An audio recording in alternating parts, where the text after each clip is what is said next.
So this video is intended for veterinary professionals, including vet students, and aims to improve knowledge of Horner syndrome. If you're a pet owner trying to find out more about Horner syndrome, then this video may also be useful to you, but you should know there is a simpler and shorter version. Horner syndrome is where there is interruption to the sympathetic supply of the eye. So first we have to understand the anatomy of that. So the sympathetic supply to the eye dilates the pupil. When the eye is very dilated, we refer to that as mydriasis. It elevates the upper eyelid, retracts the lower eyelid, and retracts the third eyelid via the smooth muscle, which is, in humans at least, refers to as Muller's muscle. Muller's muscle attaches to the underside of the main muscle that elevates the eye, which is called the levator pupillary superioris, which is innervated by the oculomotor nerve. And sympathetic innervation under normal situations or relaxed situations causes these involuntary contractions that help maintain that elevated eyelid position and retracted third eyelid, and it gives you an alert and wide-eyed expression, and that becomes much more exaggerated when you're stressed or excited. And that's why the easiest way to remember what happens to the eye under sympathetic tone is to remember fight or flight, i.e. what your eye would look like, or a dog's eye or a cat's eye would look like when they were frightened or having to flee a situation. And we can see in this particular dog here, she has some features of that Horner syndrome. So we have a narrowed palpebral fissure, the eye is sunken back, we've got a little bit of a third eyelid protrusion, we can't see the size of her pupil here, and this dog has a Horner syndrome after she bled into the space in the middle of her spinal cord because she had a syringomyelia. So here is another and more classical example of Horner syndrome in a cat. We can see the meiosis, which is the pupil constriction.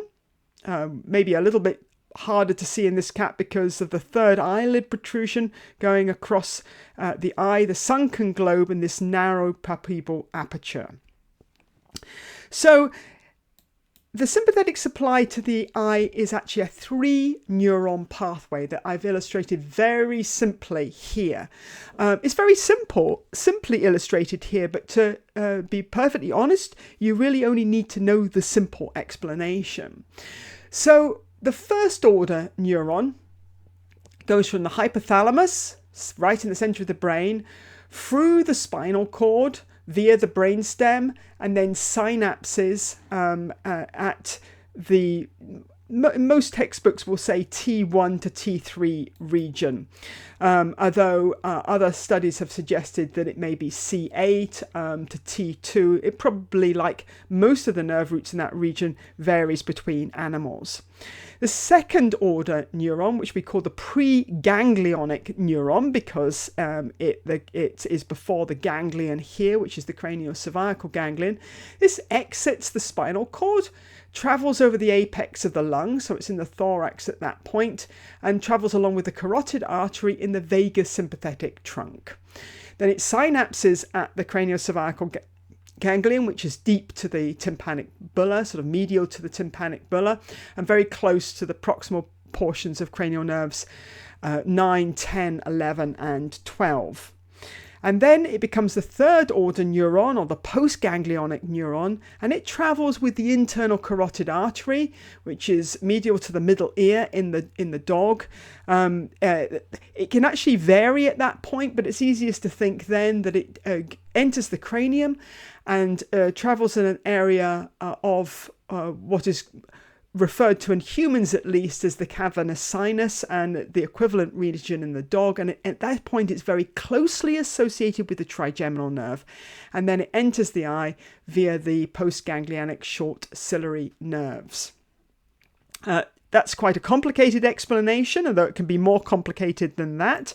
But here it is even more simplified. So our first order neuron is the brain to the spinal cord. The second order, or the preganglionic neuron, is the C8 to T3 nerve roots, cranial, thorax and neck. And the third order, or the postganglionic neuron, is from the ganglion through the middle ear, the skull base, where the cranial nerves going to the eye are running, and then to the eye.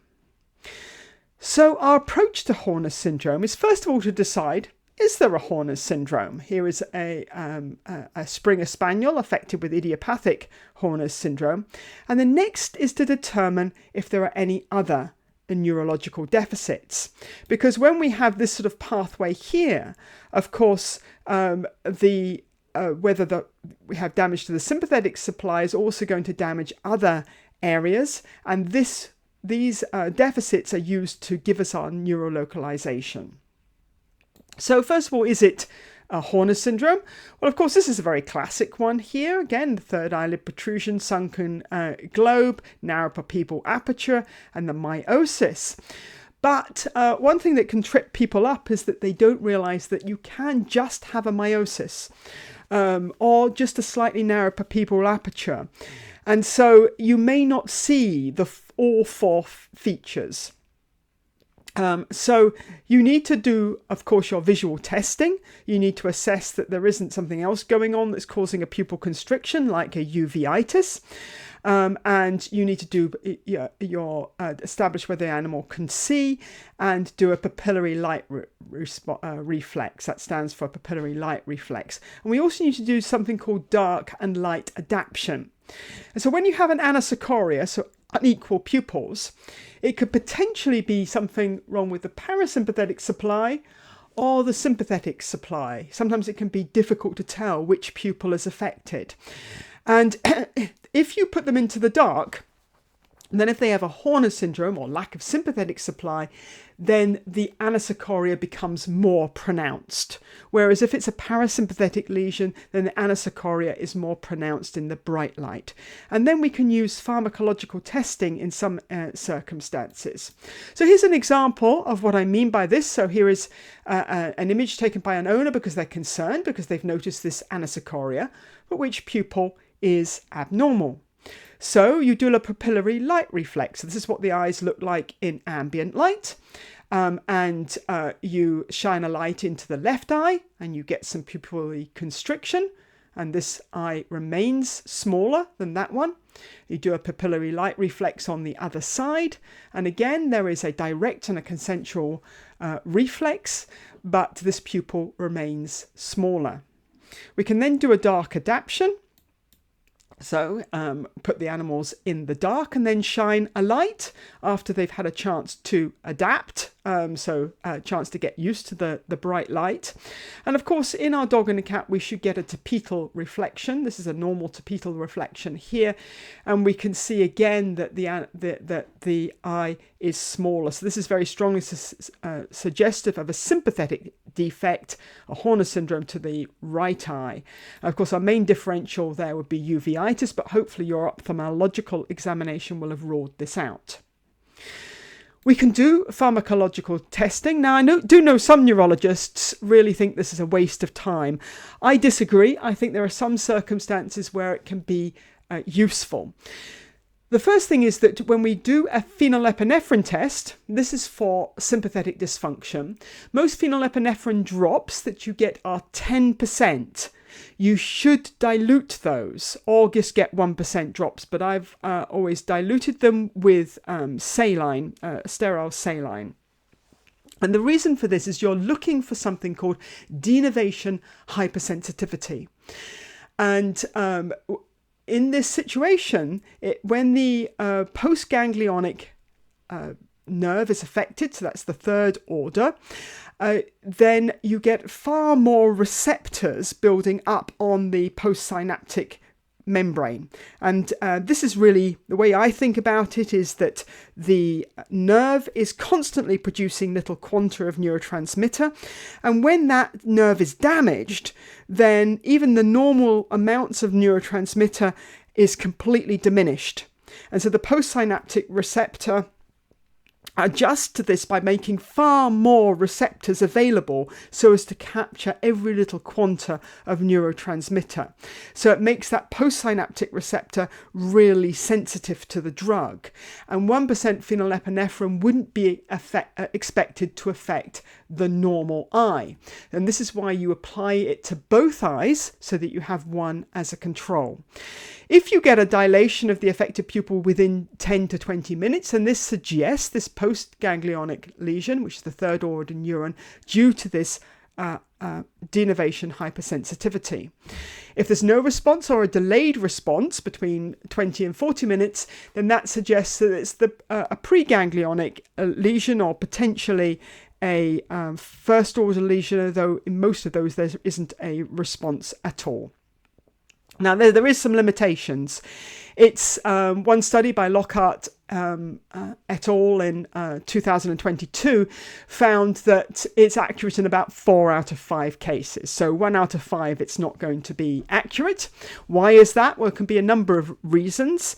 It may be that the nerve is not completely damaged, and therefore there's still a little bit of quanta of neurotransmitter going across.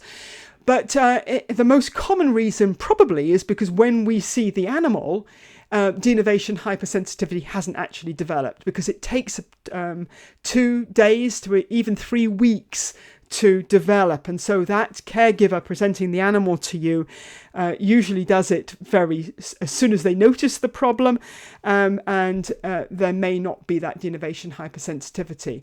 And then the opposite can occur with chronic lesions. You can get this receptor downregulation and a loss of that adaption. So not always reliable. Of course, we can also test for parasympathetic dysfunction using 0.1% or 1% pilocarpine. So 0.1% has the same type of phenomenon, but for parasympathetic, that's a sort of denervation hypersensitivity, and 1% can help you distinguish true parasympathetic lesions from pharmacological, for example, atropine. You would wonder why that would have to be, but I can tell you that neurologists often get called to see animals with dilated pupils, and the reason is that the atropine that they were given for their resuscitation or their procedures under anaesthesia has lasted a long time. And if you are unable to tell whether it is that or whether the animal is in coma, or for example, then pilocarpine can be very useful in that instance.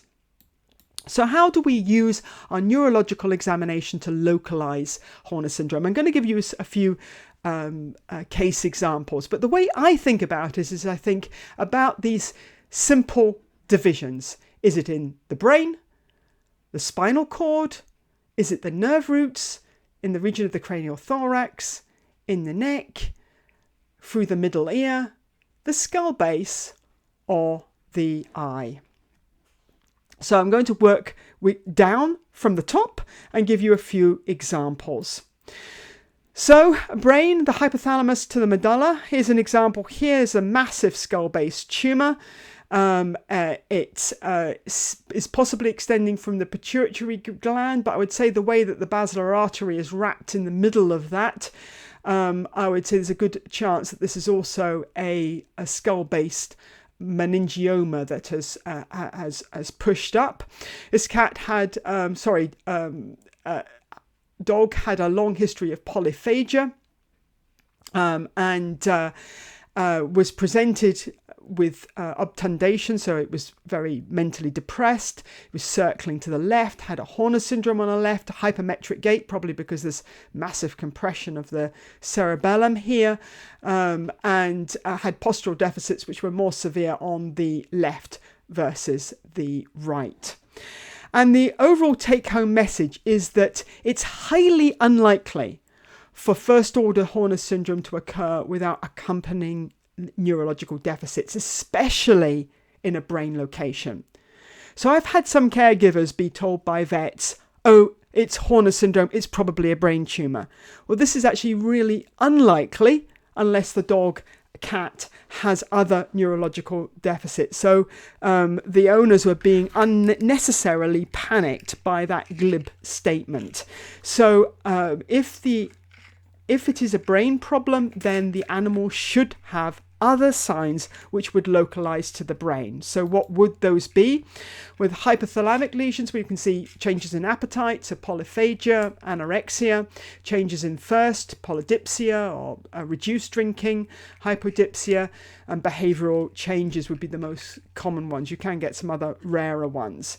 When it starts to press on the brainstem region, then we can have ataxia, and there would be a ipsilateral hemiparesis and proprioceptive deficits, and ipsilateral to the Horner syndrome. We would also see behavioural changes, obtundation, and we may see some vestibular signs, which may include circling. These animals can often have actually forebrain signs, and that's because the mesencephalic aqueduct gets compressed by tumours in this region, and so you get dilation of the third, as you can see here, and then dilation of the lateral ventricles, as you can see there. So in many instances, the animal is presented with rapidly deteriorating signs because of a secondary hydrocephalus, and they'll have forebrain signs there, so may include circling, visual deficits, contralateral postural deficits, behavioral changes, and obtundation, and of course they may even have seizures. So our next moving down would be spinal lesions. Now, in spinal lesions, it's quite common that you don't have the massive third eyelid protrusion. You may just have a meiosis, as in this dog here, and you can just see the pupil extent is just around there, and then this one is bigger here, and then we can more easily see it here on the right compared to the left. And this dog was presented with acute onset neck pain, a left thoracic limb lameness, and left hemiparesis and proprioceptive deficits. We can see him there. You can see that the lameness there is really quite profound, and this is a left nerve root signature, and this is due to an acute C5, C6 disc extrusion that was lateralized to the left. And when you see a Horner syndrome associated with spinal lesions, then generally they tend to be very lateral or central, or both, spinal cord lesions. And this is because the descending tracts, which is the hypothalamo-spinal tract, is in the lateral funiculus of the spinal cord, and then that synapses in the intermediolateral nucleus of the lateral horn, so really quite to the side, that contains those pre-ganglionic neurons. And the vagosympathetic trunk is coming from the C8 to the T4 region. So that would be that sort of localization. So you tend to see quite central disease. So this would be the classic example of fibrocartilaginous embolism at this site here. We can just see this hyperintensity there. And then we look at the cross section through that spinal cord. We can see it's very asymmetrical, and there is very much a grey matter lesion here laterally, which would be the cause of the Horner syndrome in this dog. But we would also see very obvious spinal cord signs. So Horner syndrome would never be seen in isolation with this sort of picture. We would also be expecting at least a hemiparesis. Here is another example. So this cat I was asked to look at because the GP vet that had been on overnight in an emergency clinic. This was not where I'm working now, but about 15 years ago, had noticed this very dilated eye. Noticed the anisocoria and thought that the problem was this very, very dilated eye. And they had dug out their old pen torch, and it didn't appear to have a PLR. But actually, it did have a PLR, pupillary light reflex. This was a very, very scared kitten, and it had been found with this paralyzed limb here that it was dragging. And in actual fact, this was the normal eye, just very dilated because it's so scared.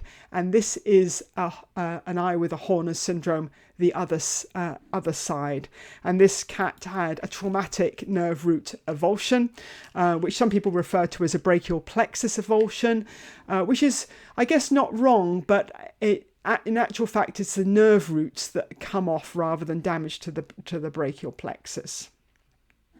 So then we can see a Horner's syndrome associated with cranial thoracic lesions, and this is because the nerve root comes and it sort of goes over the apex of the lung.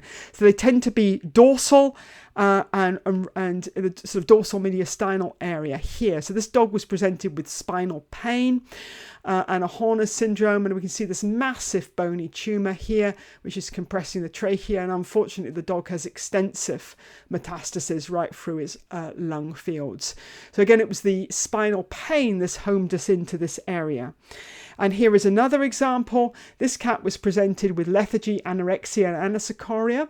And the GP vet did some investigation, and they intubated the cat and did the investigation under anesthesia. And they noticed, quite observant there was no movement of the left vocal fold.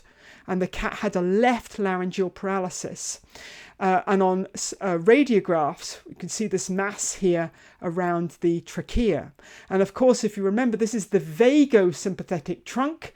And so in this instance, they often, when they have this damage down here, they often do have changes to the larynx. So they may have a history of gagging, coughing because of less laryngeal function, less protection of their larynx when they're swallowing, or a change in voice, or laryngeal paralysis might be noticed. So it was that change which keyed that vet in to look in this particular area, and of course the neck, making the diagnosis with a radiograph, and a fine little aspirate of that mass revealed a lymphoma. So it's actually quite unusual to get damage to the vagosympathetic trunk as it goes up the neck, because it's well protected in that sheath. So most of the damage occurs down in this region, or possibly you can have a nerve root associated with the carotid body at the top. But the next site in which you're most likely to get a Horner's syndrome is the ear. And there's an important anatomical difference between the cat versus the dog. In the dog, the sympathetic supply to the eye is going with the internal carotid artery in the carotid canal, which you can just see here. So if we have a middle ear infection, then then we'll have an infection in the tympanic bulla here, but it would have to spread to the bone really to start to cause a Horner's syndrome. So although if you have ear disease and very obvious ear disease with pus coming out the ear in a dog, or vestibular signs and a Horner's syndrome, it is more likely to be an ear infection. Actually, having a Horner's syndrome due to an ear infection is actually more uncommon in the dog versus the cat.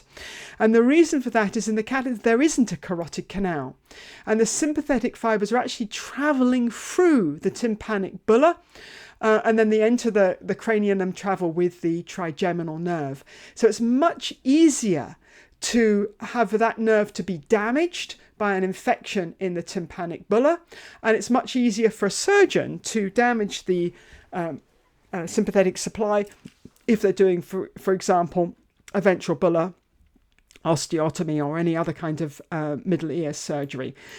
So cats are much, much more likely than dogs to have Horner's syndrome with a middle ear infection or with surgery. So in dogs, if you see an isolated Horner's syndrome without any other signs localizing to the ear, such as pus coming out of the ear or vestibular disease, it's much less likely to be due to middle ear disease. Here's another example. This was a 12-year-old FIV positive domestic short hair that was presented obtunded, a left Horner, trigeminal signs and vestibular signs. And we can see it did have pus coming out of both ears. We can see this extensive bile otitis media with bone destruction here. And actually it's so bad that it's extended into the cranium, and we have this subdural empyema and involvement along the skull base where the trigeminal nerve is running, hence the trigeminal signs. Which brings us to our last category of causes, and that's the skull base lesions that involve the trigeminal nerve, because the sympathetic supply to the eye is running with the trigeminal nerve. If the trigeminal nerve is damaged, for example, by a nerve root tumor, then you may see a Horner syndrome in association with that. So here is one example. So this cat has what looks like quite an obvious Horner syndrome. The eye looks very dry as well due to damage to the trigeminal nerve and the parasympathetic fibers of the facial nerve, which also travel with the trigeminal nerve. It has a very poor PLR, and that is actually because it also has an oculomotor lesion, and the observant amongst you will notice a pupillary escape there where on the affected side. Just see the pupil actually getting larger. And then when we continue to do the cranial nerve testing, we can see this cat has an absence of facial sensation, i.e. trigeminal nerve, normal on the other side.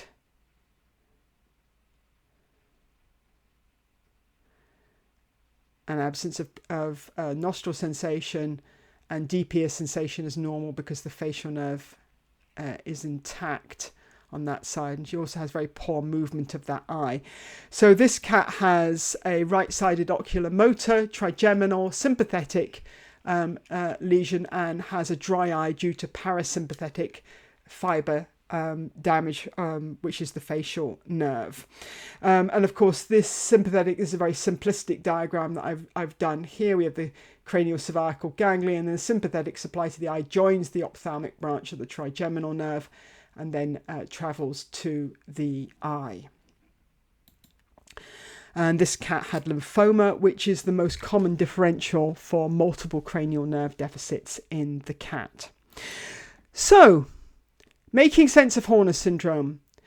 The neuro-localisation of the Horner syndrome is based on the other neurological deficits that the animal have. And that neuro-localisation will direct your other investigation. For example, it's not unusual for an animal to be referred to me with a Horner syndrome with the instruction to the caregiver that the dog needs an MRI. This is from the referring vet. But that's a little bit more complicated than the referring vet may realise. And a vet recommending brain-only MRI may, of course, now you realise, be entirely inappropriate, because it may be a problem in the neck, it may be a problem in the cranial thorax, it may be a problem in the middle ear. And so although a brain-only MRI will rule out some diseases, it won't rule out everything. So it's important that we do a neurological exam. But what if there are no other neurological deficits? Well, we do have a choice. This is when I will use phenylephrine, because that may help improve my localization prior to MRI. So, for example, if I showed that it was a third order or post-ganglionic lesion, then that would tell me that doing the brain MRI was entirely indicated. I might still do imaging of the neck and the cranial thorax, but it would be quite a limited study. So I know what to do my in-depth study for. But if there are no other neurological deficits, then it's much, much more likely that the pet has idiopathic Horner syndrome. And in those, I think it's entirely reasonable to consider monitoring the neurological examination on the basis that most serious causes of Horner syndrome that result in diseases of very poor prognosis will be associated with neurological deficits, or potentially those neurological deficits will develop relatively rapidly. So if the client wants to have an MRI investigation, has the finances for it, that's great. But if your client doesn't, then very, very reasonable to monitor the neurological exam and see if anything changes. So, what is idiopathic Horner syndrome? Well, I guess the name idiopathic implies that we recognize it as a syndrome, but we don't know what the cause is. And this is much more likely to be a postganglionic lesion, a third order, so it would respond within 20 minutes to 1% phenylepinephrine. Bear in mind those limitations, especially if you're seeing the dog very acutely. So in those instances, it may be worth getting the dog, when you get it back, to repeat the neurological exam, doing that test again. The remainder will respond in 20 to 45 minutes. I'm not sure whether that is a preganglionic lesion or whether it is just that it's not, it's too early for denervation hypersensitivity. You may have guessed by the picture there that this is most common in the golden retriever, and the average age of dogs is about 8 years of age, although the range can be 3 to 13. There's a suggestion it's more common in male versus female dogs, and you're also more likely to see it in Labrador retrievers, English Springer Spaniels, and possibly beagles. It's usually one side only. It usually resolves. I've never seen a case not resolve in 3 to 6 months, and I've also never seen a case recur. So this is a relatively benign disease. I would say the main problem with golden retrievers is they tend to have quite baggy eyelids anyway, and they can really have quite a visual deficit because of the third eyelid going over the top. And I did have one client who was a vet who managed to titrate phenylepinephrine to a small enough dilution that he was able to use it to allow the third eyelid to retract. But for the dog and the dog to have improved vision. But on the whole, I don't advise giving phenylepinephrine as a treatment because, one, it stings, and two, actually when you have a pupil dilation, then that's more disabling visually than a pupil constriction. And so this would only be if the third eyelid was so far across, the ptosis was so bad that the animal wouldn't be able to see. Otherwise, they live with it very well. The other point is worth making is that because the sympathetic supply also goes to the blood vessels, that a lot of these animals have vasodilation in that eye. It looks red. And of course, that can upset our caregivers because they think that if it's red, it must be sore. And yes, you need to check for conjunctivitis, uveitis, that sort of thing. But that redness is all part of the Horner syndrome. So our take-home message is that the approach to the Horner syndrome needs an understanding of the basic anatomy. You don't have to know the very, very complicated anatomy of how it is going round the carotid artery and whether or not it goes by one path or the other. But the general principles that I've outlined, you do need to know. You need to do a neurological examination and use your findings of that to neuro-localise. And you can support that in some cases by phenylepinephrine testing. Idiopathic Horner syndrome is more likely if there are no other neurological deficits, especially if you're monitoring that over time, more likely in middle-aged dogs, especially golden retrievers, and monitoring that neurological exam is a very reasonable alternative to it, doing an extensive MRI study of the brain, spinal cord, neck, ears, and cranial thorax. Thank you very much. I hope this has been helpful to you.